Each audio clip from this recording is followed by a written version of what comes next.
ሰላም ጤና ይስጥልኝ የተወደዳችሁ የኮከብ ስፖርት ቤተሰቦቻችን እንዴት አላችሁ? ዛሬ የአርሰናልና የአጥቂ አማራጮቹን በተመለከተ አንዳንድ ነገሮችን እናነሳለን።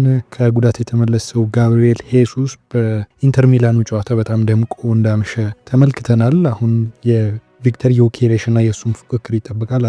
አርቴታ ራሱ በመጪዎቹ ጊዜያት ውስጥ የትኞቹን አጥቂ በዋናነት ይጠቀማል የሚለው ነገር አነጋጋሪ ነው። ምናልባት ቪክተር ዮኬሬሽን በተቀያሪ ወንበር ላይ ሊያስቀምጠው ይችላል ወይ የሚል ጥያቄም እያስነሳ ይገኛልና ስለዚህ በተመለከተ የማታውንም ጨዋታ የምናነሳ ይሆናል። በተለይ የሁለቱ አጥቂዎች ፉክክር ለአርሰናል የተሻለው የትኛው ነው የሚለውን ነገር እንዳሰሳለን። አብራችሁን እንድትቆዩ እንጋብዛለን። አርሰናል በአውሮፓ ሻምፒዮንስ ሊግ የ2026 የአውሮፓ ሻምፒዮንስ ሊግ እጅግ አስፈሪው ቡድን ሆኖ ቀጥሏል። በማታው ጨዋታ 3-1 በሆነ ውጤት ወደ ሳንሲሮ አቅንቶ 3-1 በሆነ ውጤት አሸንፏል። እንግዲህ በዚህ ጨዋታ ላይ በዋናነት የትኩረት ማዕከል ከሆኑ ተጫዋቾች መካከል የመጀመሪያው ጋብሪኤል ሄሱስ ነው። ይሄ ተጫዋች በቋሚ አሰላለፍ ውስጥ ገብቶ ነበር። አርሰናል በፕሪሚየር ሊጉ ወሳኝ ጨዋታ ይጠብቋል ከማንቸስተር ዩናይትድ ጋር በመጪው ሳምንት ማለት ነው። ነገር ግን ወደ 7 የሚጠጉ ተጫዋቾችን ከባለፈው ሳምንት የፕሪሚየር ሊግ ጨዋታ ከኖቲንግሃም ፎረስቱ ጨዋታ ቀይሮ ነው የገባው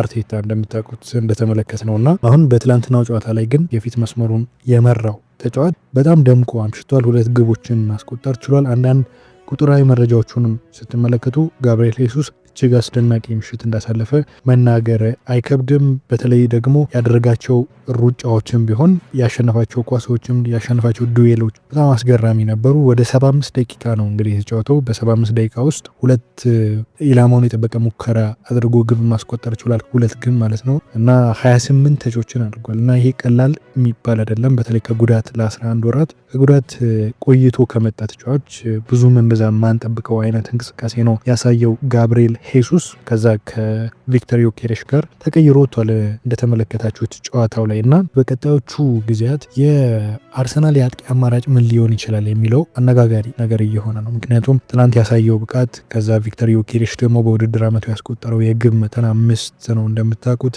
ታክቲካሊም ሚኬል አርቴታ የሚሰጡት ብዙ ነገሮች አሉ። የጋብሪኤል ሄሱስ ወደ ሜዳ መመለስና በተለይ ደግሞ በጥሩ አቋም ላይ መሆን የጋብሪኤል ሄሱስ ጥሩ ተጽዕኖ ወይንም ደግሞ ያለው ኳሊቲ ምንድን ነው?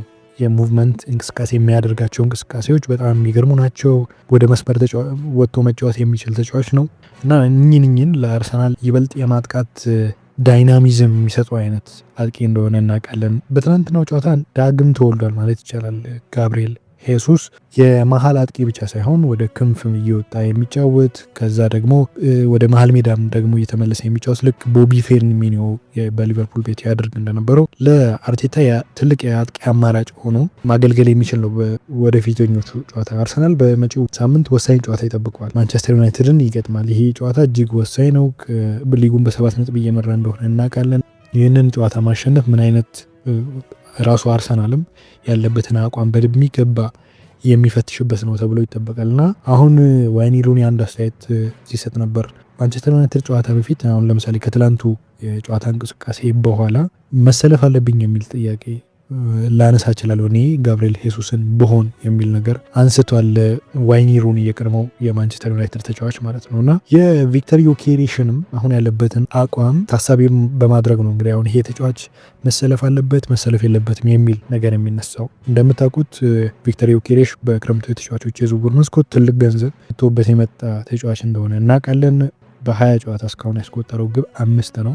እውነት ለመናገር በግብ ብቻ መለካት አግባብ ላይሆን ይችላል ቪክተር ዮኬሬሽን። ምክንያቱም ተጫዋቹ ኦፍ ዘ ቦል የሚያደርጋቸው ሩጫዎች አርሰናል ግብ እንዲያስቆጠር በተለይ ተከላካዮችን በመጎተት ለአርሰናል የማጥቃት አማራጭ ራሱን የቻለ ትልቅ አስተዋጽኦ አድርጓል። ግን ደግሞ ይህንኑ ሁሉ ገንዘብ ወጥቶበት 60 ሚሊዮን ፓውንድ ወጥቶበት ወደ ኤሜሬትስ ከመጣ በኋላ አንዱ የሚጠበቅበት ነገር ምንድነው? ግብ ማስቆጠር ነው። ይሄን ሁሉም ሰው የሚያነሳው ጉዳይ ነው እና ከዚህ እንቅስቃሴው ጋር በተያያዘ ነው እንግዲህ አሁን በቀጣዮቹ ጨዋታዎች ምናልባት እሱን ሊያስቀምጠው ይችላል ወይ የሚል ጥያቄ እየተነሳ የሚገኘው የጋብሪኤል ሄሱስ ብቃት በዚህ የተነሳ ነው። ግን ትልቅ ውሳኔ የሚጠይቅ ነው። ምክንያቱም ይሄ ተጫዋች ቪክተር ዮኬሬሽ ከፍተኛ ገንዘብ ወጥቶበት የመጣ ተጫዋች ነው። ስነ ልቦናውም ቢሆን ጥሩ ላይሆን ይችላል ምናልባት በተቀያሪ ወንበር ላይ ከተቀመጠ ማለት ነው።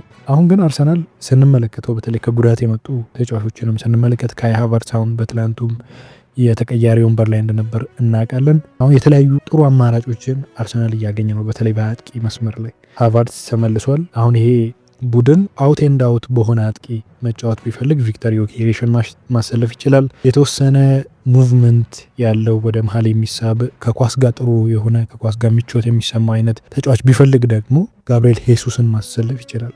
አይ ደግሞ ለምሳሌ በሐሰተኛ 9 ቁጥር መጫወት አለብኝ የሚልም ፍላጎት ቢኖረው ሚኬል አርቴታ ሃቫርትስን ወደ ሜዳ አስገብቶ ማጫወት ይችላል። ምክንያቱም ሃቫርትስ እንደዛ ነበር ከዚህ በፊት ሲጫወትን የነበረው በቼልሲ እያለ የምናውቀው እንደዚህ ነው እና የአጫዋት ዘይቤ ለውጥም ሊያመጣ የሚችል ነው። ለቡድን በተለይ የአጥቂ አማራጮችን በጣም የሚያሰፋላቸው ይሆናል ተብሎ ይጠበቃል እና ምናልባት በቀጣዮቹ ጨዋታዎች በተለይ የማንቸስተር ዩናይትድ ጨዋታ ላይ ቪክተር ዮኬሬሽን ሊያስቀምጠው ይችላል የሚል ነገር ተነስቷል። ግን አሁን ተከታታይ 2 ጨዋታዎችን አቻ ከወጣ በኋላ በሊጉ አርሰናል ቪክተር ዮኬሬሽን መቆመር ነው አሁን ከጉዳት የተመለሰ።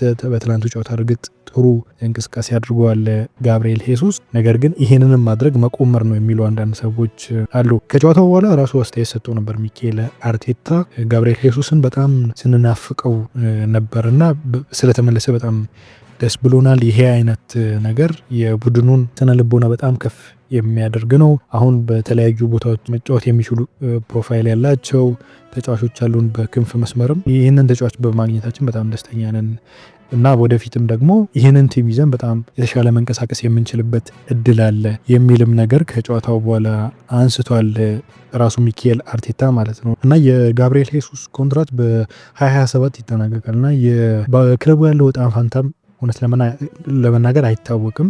ምናልባት ሊለቅ የሚችልበት እድል አለ በክረምቱ።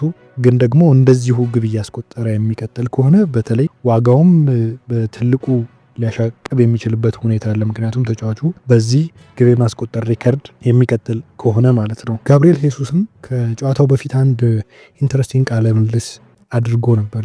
በተለይ በአርሰናልን በመሰለ ክለብ ውስጥ ስትጫወት በዋናነት ቋሚ የሆነ ቦታ ላይ ኖር ይችላል። ምክንያቱም የተለያየ ኳሊቲ ያላቸው ምርጥ ተጫዋቾች አሉ እና በዚህ አይነት ክለብ ውስጥ ደግሞ በቋሚነት የምትሰልፍበት ሁኔታ ላይኖር ይችላል። ምክንያቱም በጣም ፊርስ የሆነ ክር ያለበት ቡድን ሁሉም በቦታው ጥሩ ለመሆን የሚንቀሳቀስበት አይነት ሁኔታ ነው የሚል ነገር አንስቷል ከጨዋታው በፊት በሰጠው አስተያየት። ሚኬል አርቴታ ከዚህ በፊት አንድ ያደረገው ነገር ነበር።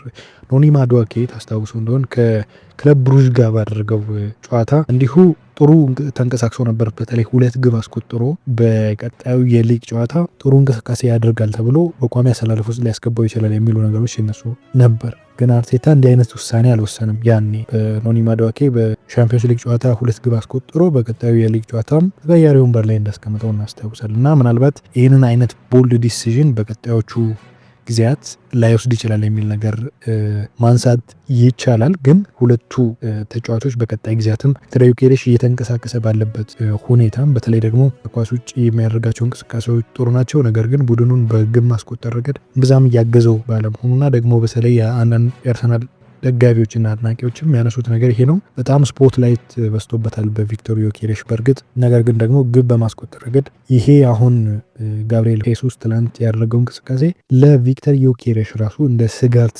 የሚታይ ነው። ምክንያቱም ተጫዋቹ በሚታይ መልኩ ለአርሰናል የማጥቃት አማራጭ መሆኑን በሚገባ ያሳየበት ጨዋታ መሆኑ እና የሁለቱ አጥቂዎች ፉክክር በቀጣይ ጊዜያት የሚጠበቅ ይሆናል። የትኛው አጥቂ ይሰለፋል የሚለው እናንተስ የትኛው ተጫዋች ቢሰለፍ ትመርጣላችሁ?